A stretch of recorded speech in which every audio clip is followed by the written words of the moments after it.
Queremos que el doctor Daniel Cabrera nos lleve por el camino de la fuerza y nos enseñe un truco Jedi para los turnos. Por favor, un aplauso para él.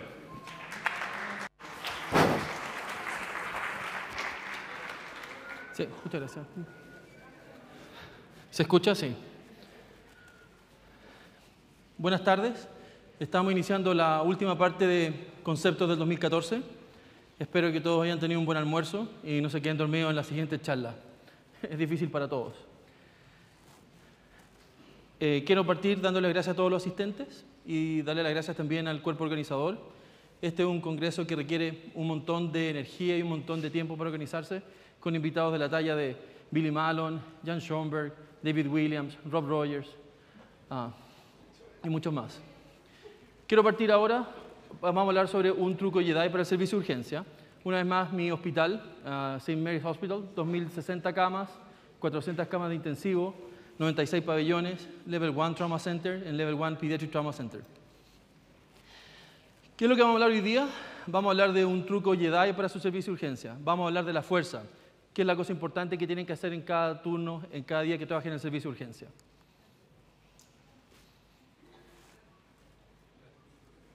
Audio.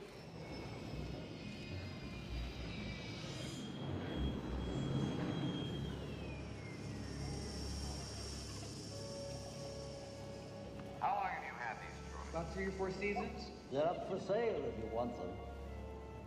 Let me see your identification. You don't need to see his identification. We don't need to see his identification. These aren't the droids you're looking for. These aren't the droids we're looking for. He can go about his business. You can go about your business. Move along. Move along. Move along. Básicamente, ese es nuestro trabajo como médicos de urgencia. Ese es nuestro trabajo. Hay dos cosas que hacemos en el servicio de urgencia constantemente. Una es persuadir a la gente de hacer cosas que no quieren hacer, y la otra es hacer a la gente cooperar con nosotros, habitualmente en cosas que no quieren hacer. Primero, un poco de perspectiva. ¿Cuál es nuestra pega esencial? Todos nosotros trabajamos en servicios de urgencia que están ocupados, que hay muchas más pacientes que camas, que hay muchas más camillas llegando que camillas disponibles para ver a esos pacientes. Todos nosotros estamos sobrepasados por el nivel de trabajo que tenemos que hacer, por el nivel de demanda. Siempre la demanda va a ser más grande que los recursos disponibles. Estamos tratando de hacer malabares, de manejar la ausencia de camas, que el escáner está no funcionando, que el laboratorio no está funcionando, que hay varias ambulancias que viene un penetrado cardíaco y hay que desocupar la reanimación, y un millón de cosas por el estilo. Al mismo tiempo tenemos las enfermeras que quieren hablar con ustedes, el interno que les quiere presentar pacientes, o si son ustedes el interno, el staff no está disponible para presentar los pacientes. Hay que siempre estar tratando de hacer malabares con las cosas que tenemos que hacer. Y lo que hacemos es manejar pacientes de alto riesgo, manejar condiciones de alto riesgo y manejar situaciones de alto riesgo. Esto nos hace pensar un poco que nuestra vida es como ER, que vivimos en esta fantasía, en este mundo exótico, en este mundo interesante, en que lo único que hacemos es sacar pacientes de taquicardias ventriculares, que hacemos tracotomías de reanimación prácticamente todos los días y sacamos pacientes de paros traumáticos, que ponemos líneas centrales prácticamente a todos los pacientes, vengan con una gripe, vengan con un dolor de garganta, se merecen un central, que estamos haciendo masaje cardiorrespiratorio en casi todos los pacientes que vienen, que nuestra vida es básicamente paciente crítico, intubando a diestra y siniestra con videolaringoscopía o con laringoscopía directa. Pero la verdad es que nuestra vida no es así. Lo que más habitualmente hacemos en el servicio de urgencia, de lo que se trata nuestra vida, es de hablar por teléfono. Eso es lo que hacemos el 40 o el 50% del tiempo. Hay varios estudios que muestran que alrededor del 40% del tiempo de un médico de urgencia es comunicarse con otra gente. Y esa comunicación puede ser con el paciente, puede ser con los otros médicos del turno, puede ser con las enfermeras, con el kinesioterapeuta, con el terapista respiratorio, con gente que trabaja con ustedes. Y solamente el resto, el 60%, son otras cosas. Y lamentablemente del 60% que resta, la mayor parte de eso es documentación. El tiempo que pasamos frente al paciente es bastante poco. Al mismo tiempo, los médicos de urgencia tenemos la mala suerte de siempre ser medios de comunicación de malas noticias. Le podemos dar malas noticias a los pacientes, que su diagnóstico es algo terrible, como puede ser un accidente vascular encefálico, que están infartando, pero también somos mensajeros de malas noticias para nuestros colegas. Cada vez que llamamos a un amigo interconsultor, le estamos dando una mala noticia. Nunca un médico de urgencia ha llamado a otro médico para quitarle trabajo. Siempre el médico de urgencia llama a otro médico para darle más trabajo. Y para los que no son aún médicos de urgencia, pero están en internado o siendo residentes de urgencia, están pasando por otras especialidades, siempre que suena el teléfono y llaman de la urgencia, inmediatamente significa que hay más trabajo para ustedes. Nunca le quitamos el trabajo a nuestros colegas. La otra cosa que tenemos que hacer es tratar de convencer a la gente mala, a la gente que puede ser hasta antagonista con nosotros, que tienen que hacer algo. Tenemos que persuadirlos de hacer cosas que no quieren hacer. Y eso es bastante complicado. Por lo tanto, como dije al principio, la persuasión es una habilidad crítica del médico de urgencia. Tenemos que aprender a convencer gente de hacer o creer cosas que no quieren hacer o que no quieren creer. Y de la misma forma, una habilidad crítica del médico de urgencia es aprender a cooperar. Tenemos que nosotros cooperar con otra gente y tenemos que hacer que gente coopere con nosotros. Una vez más, haciendo o creyendo cosas que no quieren hacer o no quieren creer. Así que acuérdense de esta presentación. Las dos cosas que tienen que acordarse en cuanto a habilidades que tienen que desarrollar como médicos de urgencia es persuadir y cooperar. Ahora bien, ¿cuál es el problema? El problema en la escuela de medicina. De los aquí presentes, ¿quién ha tenido una clase de cómo hablarle a otro médico? Porque algunos de nosotros hemos tenido clases de cómo hablarle a los pacientes, cómo ser empático, cómo ser atento a sus requerimientos.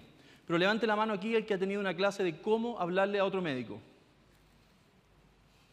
¿Quién ha tenido una clase aquí de cómo transmitir información? Cómo estar seguros que la información no se corrompa y que lo que quieren decir es efectivamente lo que la gente escuche. ¿Alguien? 1, 2, 3 a aparecer. La gran minoría. El problema con las escuelas de medicina, que aún estamos enseñándole a los estudiantes de medicina y a los residentes, una aproximación a la medicina flexneriana. Los hacemos memorizar como loros. Tienen que memorizar anatomía, tienen que memorizar histología, después tienen que memorizar fisiopatología, tienen que memorizar semiología, tienen que memorizar cirugía, medicina interna. Y la verdad es que hacemos un trabajo extraordinariamente malo en dos áreas. Una, a nadie de ustedes le enseñaron cómo pensar en la escuela de medicina. No hay ningún curso probablemente formal de cómo desarrollar pensamiento crítico. Y la otra cosa, que es lo que nos mata en el día a día, a ninguno de ustedes les van a enseñar cómo comunicarse con otros doctores. Cómo asegurarse que el mensaje que quieren proyectar es recibido correctamente por la otra persona. Sobre esto tenemos el siguiente problema, y yo soy el principal representante del asunto. Muchos de nosotros somos nerds, muchos de nosotros somos geeks, y basalmente tenemos dificultad para comunicarnos. Sobre eso tenemos una facultad de medicina que nos enseña terminología difícil, nos enseña una forma de hablar difícil, y terminamos desarrollando habilidades de comunicación y formas de comunicación que son complejas. A ustedes, todos los que le ha pasado a estudiante de medicina, estudiante de enfermería o kinesiólogo, a veces puede estar jugando un partido de fútbol y le piden que le pasen la pelota por el lado medial de la cancha. O cosas por el estilo. Es la educación médica sobre gente que está muy motivada por aprender, que desarrolla técnicas de comunicación que son bien complejas. Y el problema de estas técnicas de comunicación es que no son lo que debería ser. La comunicación debería ser clara y simple. Lo que termina sucediendo es que hay muchos trastornos de la comunicación entre doctores. Hay muchas veces que la comunicación no es efectiva. Y esto lleva primero a insatisfacción de los doctores. A muchos de ustedes les ha pasado que cuando saben que hay alguien que es particularmente pesado en medicina y tienen que justo hospitalizar a un paciente en medicina, el corazón les da un pálpito porque no quieren hablar con esa persona. O justamente el neurocirujano de turno es alguien que no es demasiado simpático y justo tienen que consultarlo, van a pensarlo 3 veces antes de consultar al neurocirujano por este hematoma epidural. Esto lleva a 2 cosas. Lleva aumentos del costo de la salud porque el proceso no es tan efectivo como debería ser, y finalmente lleva problemas médico-legales porque, como les dije, van a preguntarse 2 o 3 veces antes de interconsultar a este neurocirujano pesado. Y alguna vez, siendo que requerían interconsultarlo, no lo van a hacer porque quieren evitar la comunicación con esta persona. ¿Cuál sería el ideal de la comunicación? La comunicación ideal tiene que ser simple, tiene que ser clara y tiene que ser precisa. Una vez más, tiene que ser simple, tiene que ser clara y tiene que ser precisa. Ese es el ideal de cualquier comunicación. Y aquí un ejemplo. El problema con la comunicación es que, como ustedes recordarán por sus clases de física, la comunicación sigue las leyes de la termodinámica. Por lo tanto, la comunicación sigue la entropía. Es como cuando uno juega teléfono. Cuando parte el mensaje en la primera persona del teléfono, el mensaje que llega al final del teléfono habitualmente es totalmente distinto que el mensaje que se originó. Eso es lo que se llama entropía de información. Cuando ustedes están tratando de decirle algo a alguien, hay varios problemas. Uno, tienen que saber lo que tienen que decir. Dos, tienen que saber cómo decirlo. Tres, el medio en que lo dicen tiene que preservar la información. Y cuarto, la persona que recibe el mensaje tiene que entender lo que están diciendo. El mensaje que le quiero decir, y que va a seguir con el resto de la presentación, es que tienen que hacer todo lo posible porque la información no se corrompa. En este caso, Anakin, cuando la información no se corrompe, permanece como Anakin. Pero lo que sucedió en la vida real y lo que nos sucede a nosotros es que Anakin se corrompió y se transformó en Darth Vader. Lo que tienen que recordar en cada turno de urgencia es que tienen que evitar transformar la información en Darth Vader. Tienen que permanecer como Anakin. Cuando uno logra esto, cuando uno logra preservar la información, logra cosas. Y se siente premiado, se siente satisfecho al final. Los pacientes están felices y los doctores están felices. Entonces, dos cosas que tienen que recordar hasta el momento. Uno, persuasión y cooperación son habilidades que tienen que desarrollar. Y segundo, en cada turno de urgencia tienen que evitar que Anakin se convierta en Darth Vader. Tienen que evitar que Anakin se convierta en Darth Vader. ¿Cuáles son las recomendaciones? Y esto básicamente se refiere no a la comunicación doctor-paciente, sino que se refiere a la comunicación doctor-doctor o doctor-enfermera o doctor-personal de salud. Esto no está aplicado a la comunicación médico-paciente. Un acápite, esto está basado en dos cosas, en los trabajos de Chad Kessler, que es un médico de urgencia que trabaja actualmente en Duke, que ha publicado bastante de cómo comunicarse doctor-doctor. Y el otro persona es James Adams, que es el actual chair de medicina de urgencia de Northwestern en Chicago, que más que publicar, él tiene una escuela de pensamiento que la cosa más importante de un médico de urgencia, o tan importante como la habilidad cognitiva o las habilidades de conocimiento, es la habilidad de comunicarse con la gente. Esto para que se acuerden de cómo es técnicamente las comunicaciones entre doctores. Hay tres tipos. La comunicación más habitual es la comunicación con un interconsultor, que le estamos preguntando algo o le estamos pidiendo que haga algo. Por ejemplo, un paciente con un superdesnivel, le estamos pidiendo al cardiólogo que lo lleve a hemodinamia o que le haga trombolisis. En ese contexto, hay una transferencia de información del médico de urgencia al interconsultor al paciente, pero la responsabilidad es compartida.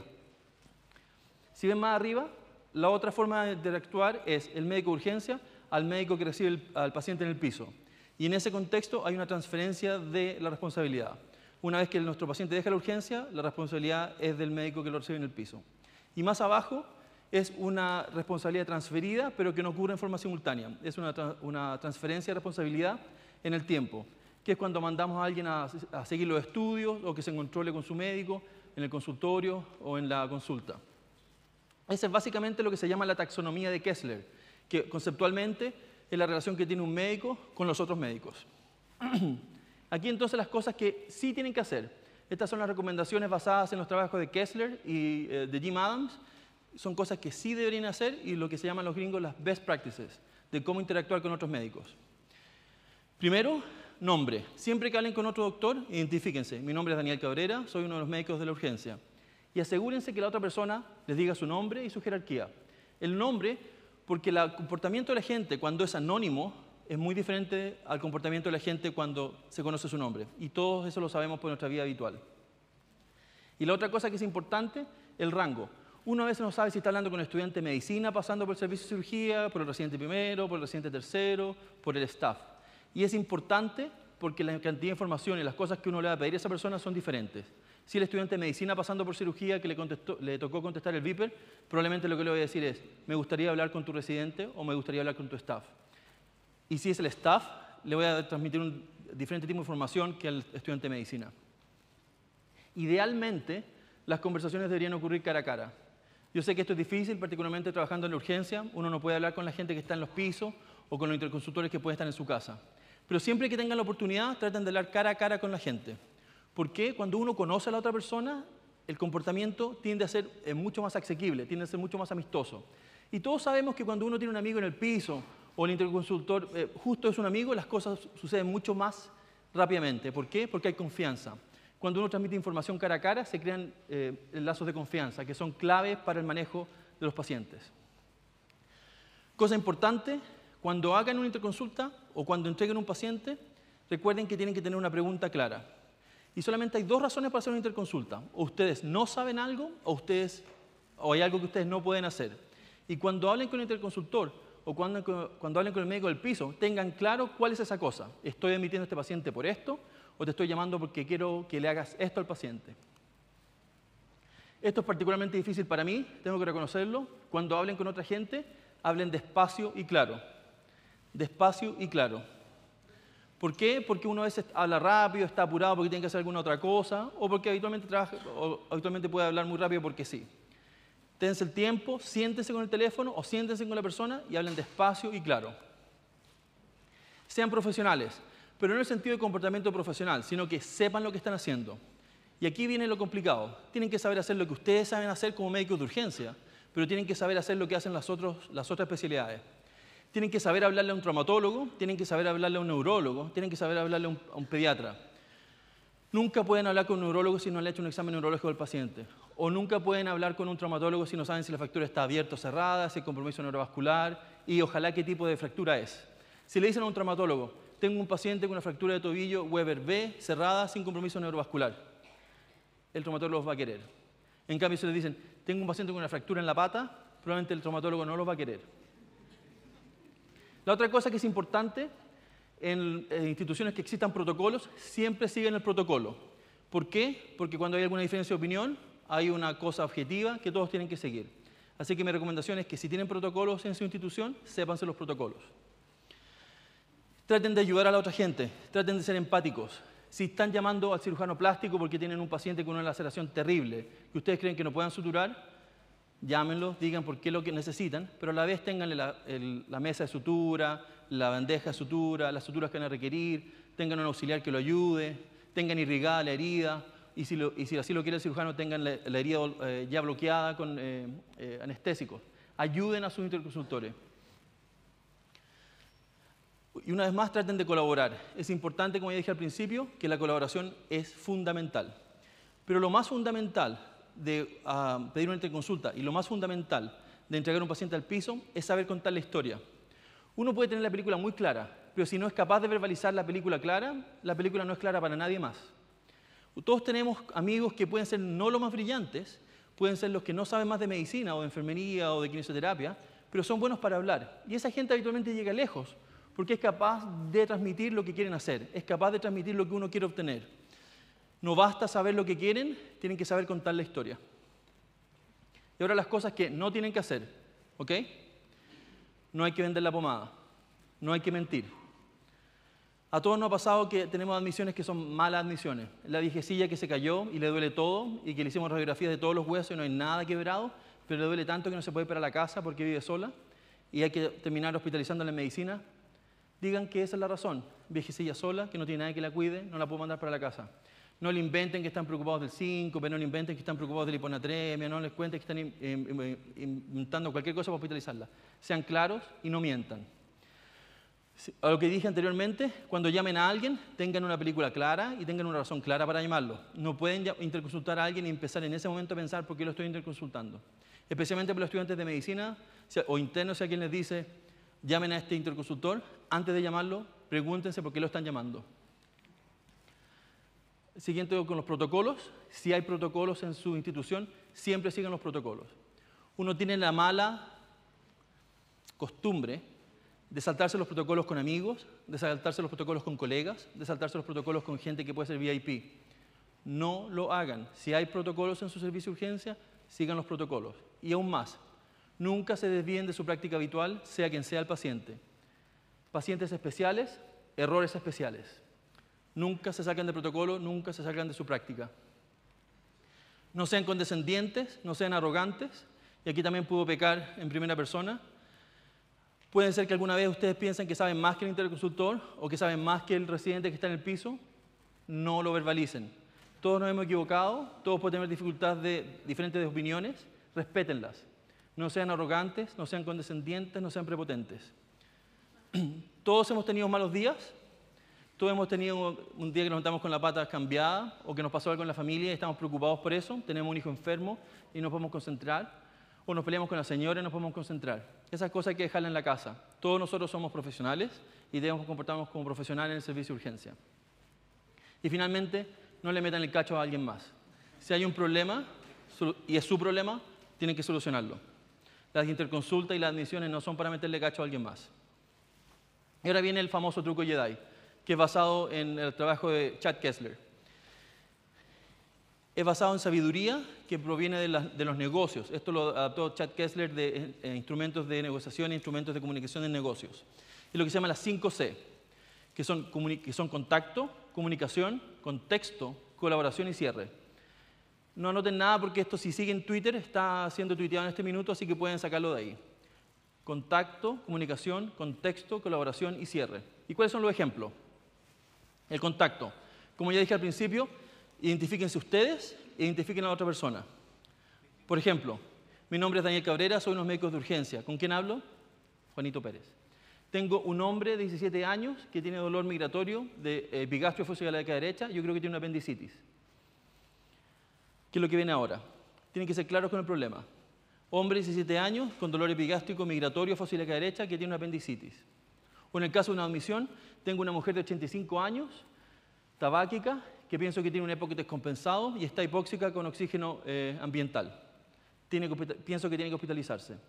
Al principio, lo más importante, al principio, la conclusión. ¿Por qué? Porque le sirve a la otra persona que está al otro lado del teléfono hacerse una idea de lo que está pasando.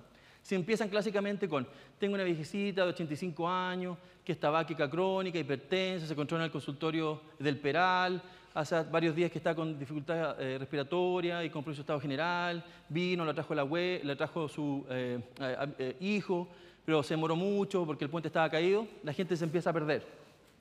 La recomendación es, la conclusión al tiro, 85 años, EPOC descompensado, hipóxica en oxígeno ambiental.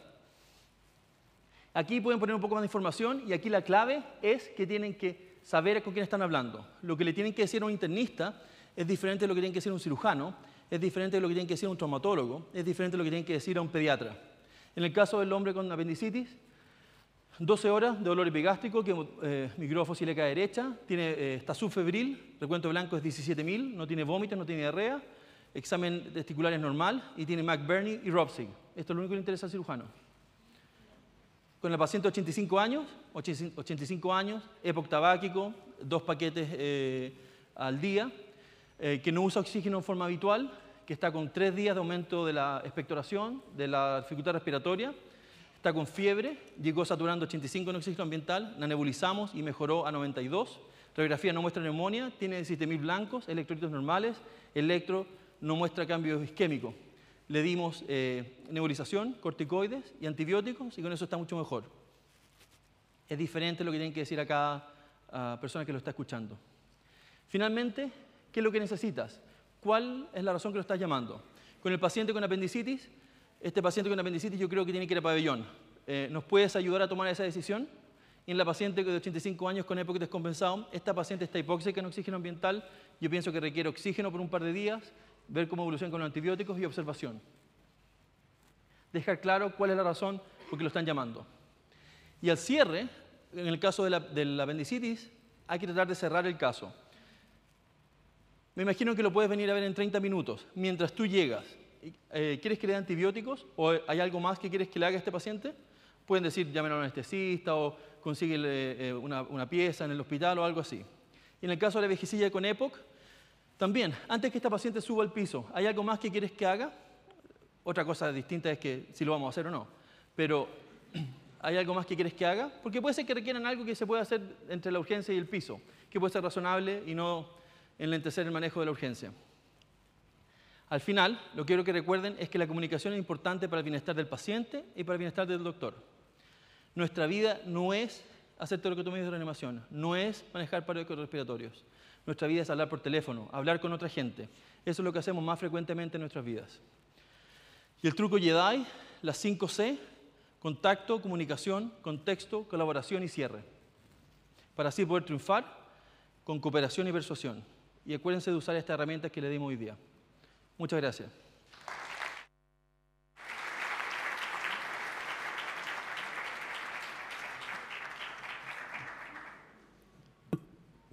¿Tenemos preguntas del público? Ahí sí. Doctor Cabrera, buenas tardes. Gracias por una muy buena presentación. Con los residentes nos estábamos preguntando si tenía algún consejo que nos podía dar cuando tenemos problemas con los interconsultores, tenemos diferencias de opinión, por ejemplo, de en qué unidad dejar al paciente, qué paciente hospitalizar o qué paciente mandar a la casa. Finalmente, esa es la decisión del médico de urgencia. Esa es la cosa final. Sin embargo, es bien útil tratar de entender por qué ese otro doctor piensa diferente a nosotros. En general, cuando uno tiene conflictos con otro doctor o con otro interconsultor, la razón del conflicto es la falta de la comunicación. Y mi recomendación es para todos ustedes que entren en algún conflicto con algún doctor en los próximos días, traten de entender qué está tratando de hacer otro doctor. Lo más probable es que lo que está tratando de hacer otro doctor es razonable. No es que el otro doctor sea malo, le pegue a la abuelita, sea negligente. Está tratando de hacer algo razonable, pero está teniendo problemas con verbalizar lo que quiere hacer. Hagan un esfuerzo y traten de entender lo que está tratando de hacer.